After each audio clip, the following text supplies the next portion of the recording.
कोकणातील प्रत्येक अपडेट जाणून घेण्यासाठी आजच माझे कोकणच्या सोशल मीडिया प्लॅटफॉर्मला लाईक, फॉलो आणि सबस्क्राईब करा।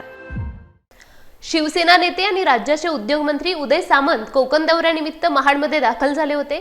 यावेळी महाड नगर परिषद निवडणुकीत विजयी झालेले नवनिर्वाचित नगराध्यक्ष सुनील कविस्कर आणि 8 नगरसेवकांचा संत रोहिदास सभागृहात जाहीर सत्कार करण्यात आला। या कार्यक्रमात बोलताना मंत्री उदय सामंत यांनी महाडकरांसाठी मोठी दिलासादायक घोषणा करत MIDC पाणीपट्टीच्या 27 कोटी रुपयांच्या थकबाकीपैकी तब्बल 17 कोटी रुपये माफ करण्यात येणार असल्याचे जाहीर केले। त्यामुळे महाड नगर परिषदेवरील मोठा आर्थिक बोजा कमी होणार आहे।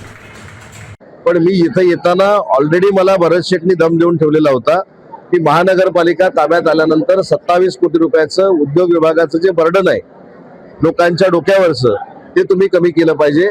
त्याच्यातनं आम्ही 17 कोटी रुपये महाडवासियांना रिलीफ द्यायचा निर्णय घेतलेला आहे। 8 कोटी रुपयाची मुद्दल आणि 2 कोटी रुपये व्याज एवढंच घेण्याचा निर्णय आम्ही घेतलाय।